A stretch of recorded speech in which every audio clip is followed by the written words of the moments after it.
Welcome into another edition of the Gator Nation Football Podcast film review. I'm James DiVirgilio, and on today's episode, we'll take a look at Florida's offense versus Georgia. This is the first game post Billy Napier, so a lot of things to look at to see what Florida did differently, what they did the same, what worked, and what did not work. If you like this content, sub to this channel. If you love this content, join up on Patreon, where $15 a month will give you full access to both the offensive and defensive film breakdowns in their entirety each and every week, all season long. With that being said, let's hop into the film and see what we can learn from yet another Florida loss to Georgia in Jacksonville.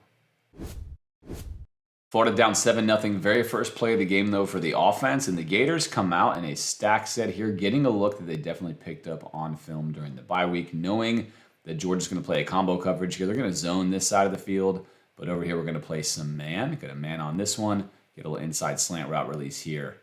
And that is going to be a nice opener for the Gators. Easy open throw for DJ Lagway. Good protection here up front.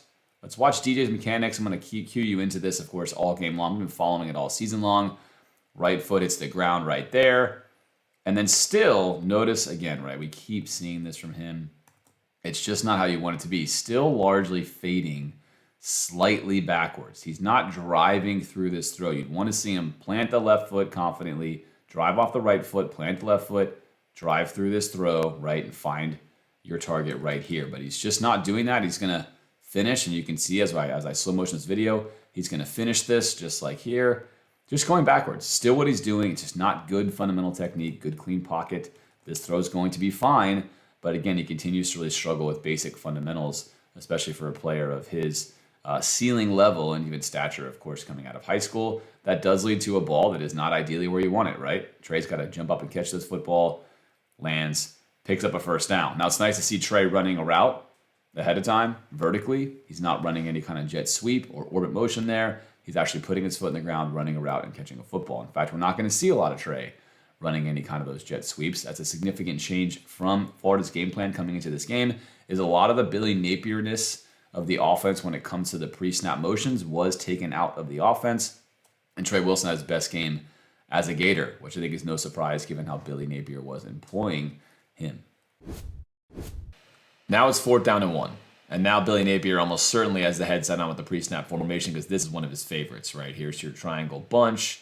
It's a receiver here. We are in 12 personnel still. We have now shrunk our gap even more. We only need to gain this many yards. We have seen this entire game how successful Florida has been by not doing this. In fact, they have exclusively not been doing this. Why are we doing this now? I think the staff should absolutely regret this call. I think they made a lot of good calls in this game. This is not one of them. This is not a good call, especially given what you've had success with and what Georgia have been doing. This is just not it. This has not played to Florida's strengths. And now what do you get?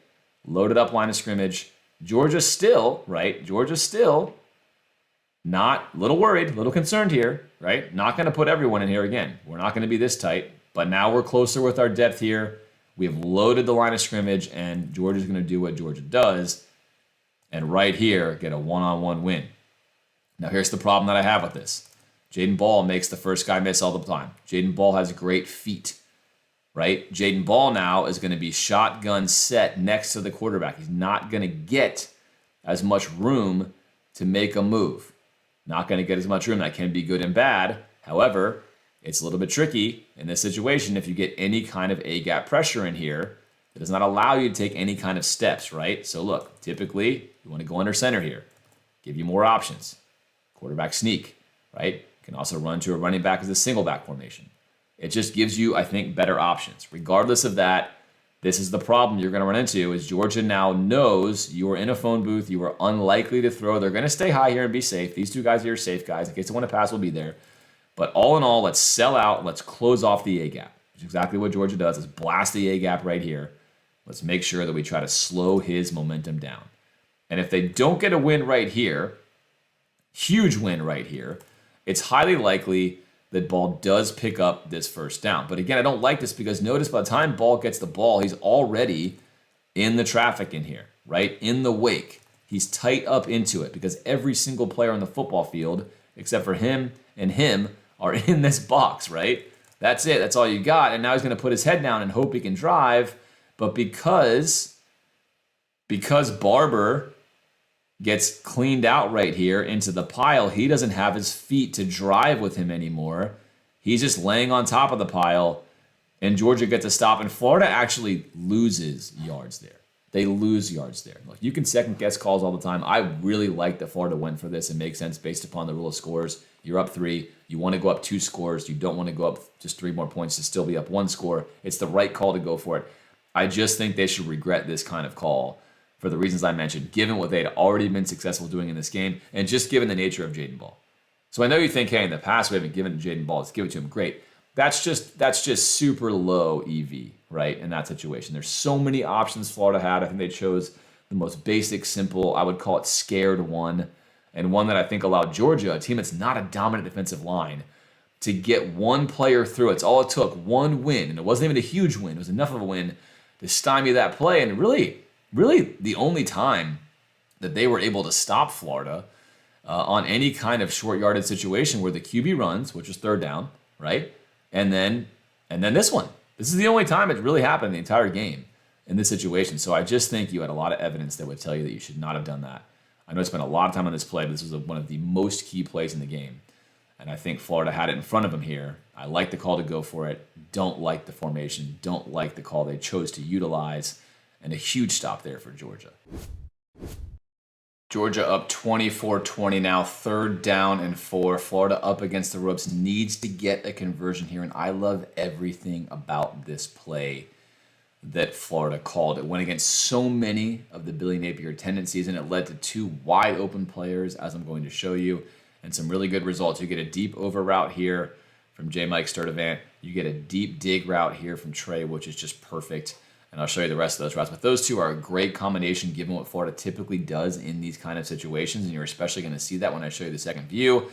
And unfortunately, this play is just going to go down as one that could have been something in a season that was never going to be a season to remember for Florida in a positive way, but certainly not allowing Georgia to beat you 5 times. At least taking the lead back here, where it's not a guaranteed win, would be nice, right? Super clean pocket on 3rd and 4, 3-man rush. I mean, you've got everything you want as a quarterback.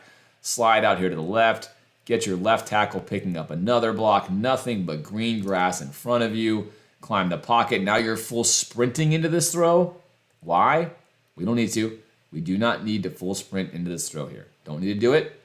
We're going to do it, and it's going to raise even more questions about putting your entire body running downhill into this throw and somehow still not getting enough on it.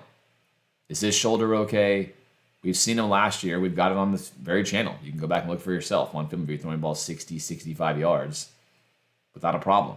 And now we can't get this one to go past 52, sprinting downhill with a running start to an absolutely wide open receiver for what's going to be a walk-in touchdown. We can't even get this ball there. And then J. Mike, unfortunately, couldn't hit the brakes and come back to get it. And he does, I think, catch this ball, by the way. I think he catches this ball. I think it's a catch. Unfortunately, in the world of, has to be irrefutable evidence, right? I think whichever one it was called, it was going to be. If they called it a catch in the field, it was going to stay that way. If they called it incomplete, it was going to stay that way. I think he caught it.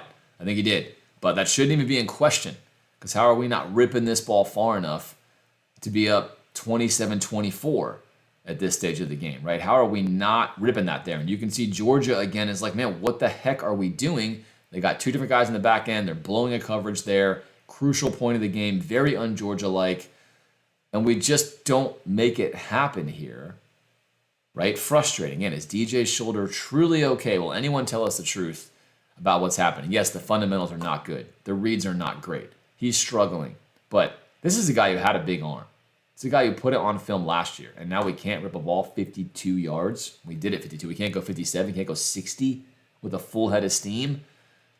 That does not seem great to me. All right, let's take a look now from the other angle. You're going to see just how well this play works versus Georgia. Again, clean pocket, roll out to the left. We'll stop right here. You've got a wide open Trey sitting in the middle of the field and an absolutely wide open J. Mike. Now, why did this happen? Why did this happen? Well, notice what Georgia does. We're going to bring your safety down in here, and he's going to sit at the spot that Florida's receivers almost always sit, right? They're generally going to wind up running first down level routes like you see here, maybe a mesh, maybe a hitch right in here. Classic scenario we've seen Florida run a lot. But instead, Florida's going to counter them with an over route. He's also caught looking. He's not going to get enough depth. He's going to get beat. And then a deep dig behind it, right? A combination that's classic. It's used all the time in football, Fridays, Saturdays, and Sundays. But Florida, not often. Have they used it before? Yeah, sure. But in this situation, going against tendencies leads to wide open receivers. Now, the question you have to ask yourself, if you're two right here, if you are two right here, why are we sprinting towards the line of scrimmage? Because you should have already seen, you're probably looking down low right now at your mesh, right? But as you clear this pocket here, if you've already looked at your mesh, the next thing to do is look at your vertical. He's in your line of view. Take a look at your vertical, right? Vertical here, then come down to here. That's got to be the read. It's what you want to see. Regardless, you're clear. You're good. You've cleared space. Now we start sprinting. Not great. I'd rather see you set your feet so you can rip this ball for a touchdown and be a hero. And if you don't like that ball, you can hit this, which is wide open. But instead, we're going to sprint. We're going to speed things up. But here's the crazy thing, is this time he's got all of his momentum coming downhill. All of it's moving towards his throw. He's got a wide open layup touchdown. He pulls up. They're both pulling up. Neither one of them think this throw is even happening, which is pretty interesting. And even he is not going to cover that throw. Check this out. Look at this film right here. Look at this. DJ is throwing this ball deep. We got all three guys that don't think the ball's actually going there. That's amazing. That's amazing. All we have to do is complete the easiest pass of our entire football life here. Just throw this ball to a wide open receiver with nobody threatening. You've got nobody in your face. You're not going to take a hit. You're sprinting downhill. You're basically crow hopping, in the equivalent of baseball here. You got everything you need and want. Just rip this ball. Just rip it. It certainly looks to me like he's ripping it with everything he's got. I don't see him holding back here. That's not a hold back throw. Shoulders rotate, hips rotate, rips through it, finishes as hard as he can. Is this all DJ Lagway has? I don't want it to be the case, but I don't know. No one's told us what's going on with his shoulder. No one's told us what's happening. His throwing motion is different. He's changing that. The ball didn't come out as clean as it did before. He's never been a pure, football thrower, like as far as the technique he utilizes. So it's far more baseball, but you can make that work. But what's going on here, I don't know. But what I do know is this ball goes short. I also know the Sturdivant here, again, help your quarterback out, right? Just turn around, like get to the ball. We're backpedaling, we're falling. I mean, the Gators just cannot get out of their own way, even when it's given to them right here. But I mean, man, there's so many ways this play is a touchdown. Almost any ball that you throw to him is a touchdown. He catches it, he turns, he runs, he scores. You just cannot get an easier throw. And look, I'm not trying to dog DJ Lagway. I'm asking a legitimate question. DJ, are you okay? Is your shoulder okay? Because look, I refuse to believe you've gone the way of Chad Pennington post-shoulder surgeries, and you can only throw the ball 40 yards, right? 52 yards. I just don't think 52 is your max ball. And look, I've heard that you're rolling left here. I've heard that, right? Yeah, you step out left, but you know what? This to me is not left anymore. You're coming downhill. That's not left. You're not fading out over here. You're sprinting into this throw, ripping it with everything you have. Doesn't get there. And sometimes the ball doesn't come out clean. That's fine. I get it. I understand. If we had no shoulder concerns with him, I wouldn't be worried. But I don't know. I don't know. I just know Florida misses right there. And it's a great play. It's a great play. You have two guys wide open with the game on the line, just completely wide open. Great work to the staff. And unfortunately, Florida just can't get it done again. Right? Yes, I think he caught it. I do. I think he caught it. But it never should have been like that. And this is what happens when your fundamentals just aren't right. Sometimes you're going to have to run towards the line of scrimmage and make a throw. That's part of playing quarterback. I love that. I'm here for that. In this case, it should have helped you. Regardless here, you didn't need to. Set right here. Set on the mark right here. Make this throw or make this throw and keep going. Right? So again, it's going to be a really significant offseason for DJ Lagway. He's not going to fix these things during the season. It's going to require a lot of work in the offseason, and he needs to get it right for next season. I certainly hope he's still here at Florida. I think he's still got a really high ceiling. I think right now, he's got a ton of variance. He's not the guy. He's not it right now. He needs to put a lot of work in to become it, right? But I still think the ceiling is there. The fundamentals are way off. And that means at this point in time, it's an open competition, right? I mean, if you're going to put stuff like this on film, if you can hit throws like this, it's going to be an open competition, and it needs to be an open competition. The best quarterback needs to play, whoever that may be, this year or next year. You just can't keep missing throws like this and then keep your job forever, right? You're going to have to wind up doing better. But ultimately, as we've said all time on the channel, right? Your process, your footwork, your fundamentals, that will ultimately lead to good results in the end. When you have poor fundamentals like this, you're making it so much harder on yourself to succeed. And that's what happens here on this play. As Florida just doesn't get it done despite a downhill rip throw. 4th down and 4 upcoming. All right, last play of this film review, 4th down and 4. Another good play here by the staff in crunch time on this drive. 2 in a row. Going to send, right, a corner route here, a flat route here, simple high-low. Pre-snap, it's a cover 3. It's a dead cover 3 from Georgia. Here, safety off your screen. Sim pressure up here. There's only so many things they can run with so many guys at the line of scrimmage and their nickels so far inside. And the big question here is, will Florida's offensive line handle this? Will they get the protection right, which we often haven't? And will DJ keep his calm and cool? We've seen him hurry his own clock in these situations and be his own worst enemy. 4th down and 4. What's the call? Something different, right? Something good. We're not going to run a slant route here. And in fact, you can see they're both flat-footed, largely expecting probably something Florida's run a lot. Something in the interior here, right? We're going to try to wall off these routes over here. DJ immediately reading the side of the field, which is good. It's the side we want to be on. And right here in this window, the safety's gone. The safety's not in play. He's got 2-on-2 football. We're on the right side of the field. It's everything we want. All he should be doing, knowing pre-snap where this guy's aligned, is just read the corner. Just read the corner, right? You know that if the corner bails, then you stick this flat route here because you are out-levering this inside defender. It's that simple. If the corner sits, then you know you're going to wind up hitting this corner route here because he's out-levered. He's out-levered here. He can't get to that. This could not be a better setup. Hats off again to the staff here. It's everything you want. The only problem is they have run a sim pressure, but they are going to bring pressure. It's a late 5th add-on, and Florida is not going to pick this up.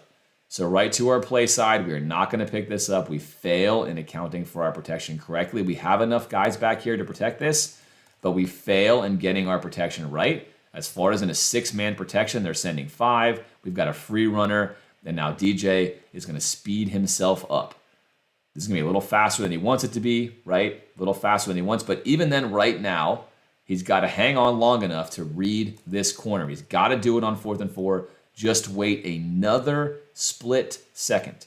Just wait another split second. You've got the time. You're not hit yet, right? One more split second. Look, playing quarterback's tough. It means you're going to wear this hit. You're going to take this hit. You're going to eat this hit because your protection is not correct. You're going to do that, but you got to wait. You got to wait one more beat. One more beat, and he declares. And if he declares right where he is, you go right over his head. And we're moving the sticks. You have to wait, though, right? This is not your fault. I mean, it could be. Again, we've long talked about like who's actually sliding protections here, who's calling them. I can't tell you. I don't know. What I do know is, though, he's got to wait a beat longer because, look, ultimately, he doesn't even get hit. He does not even get hit, which means he did not hold on long enough, and he makes the wrong choice. And this should be a pick 6 right through this guy's hands. That should be a pick 6. Right, there's Trey. He's gloved up. He's covered.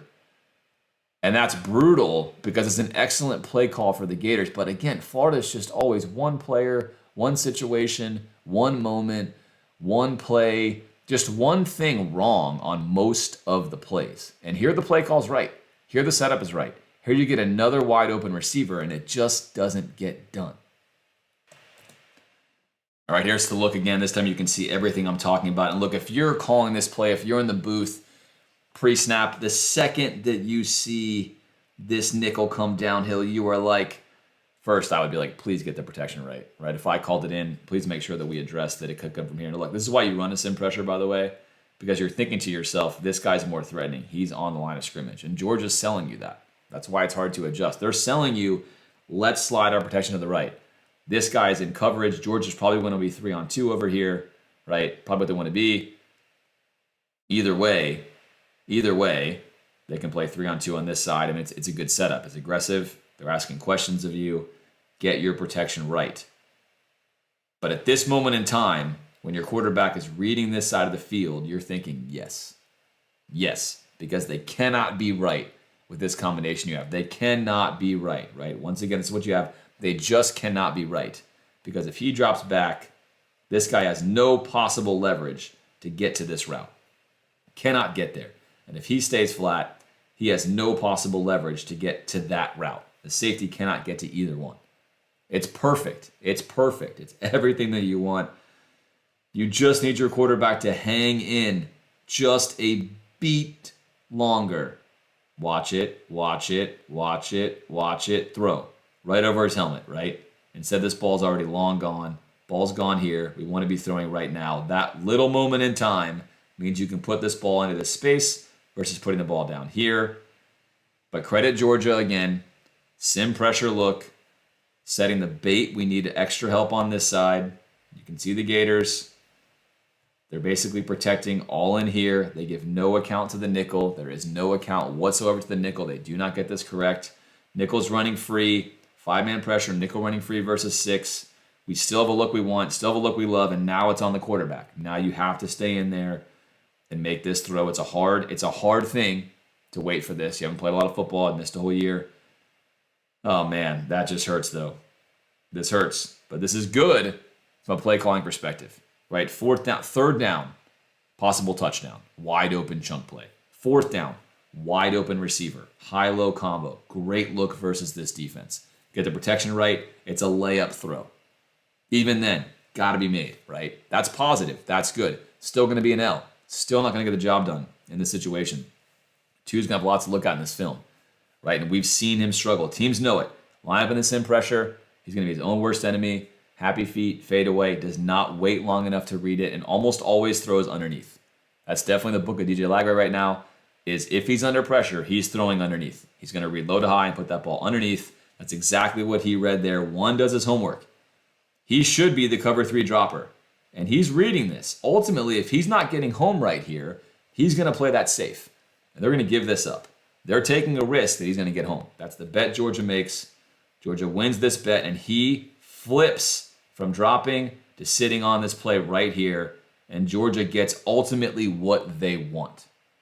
It's a really nice, high-leveled kind of chess match play here. As Florida gets what they want, an open receiver, but Georgia plays tendencies, gets the down-low throw, voids that cover 3 drop, gets pressure on DJ with the sim pressure where you're bringing 5. It's a late add-on 5. Nickel runs free, and game's not over at this point in time. It does wind up being over. Florida does not get the ball back.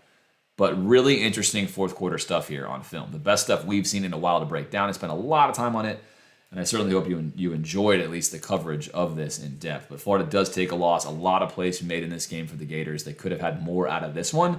They do not get it done. As always, I really hope you enjoyed this film breakdown, this video, and I'll be back with you next week when we break down the film versus Kentucky. As always, no matter what the scenario of the team, go Gators.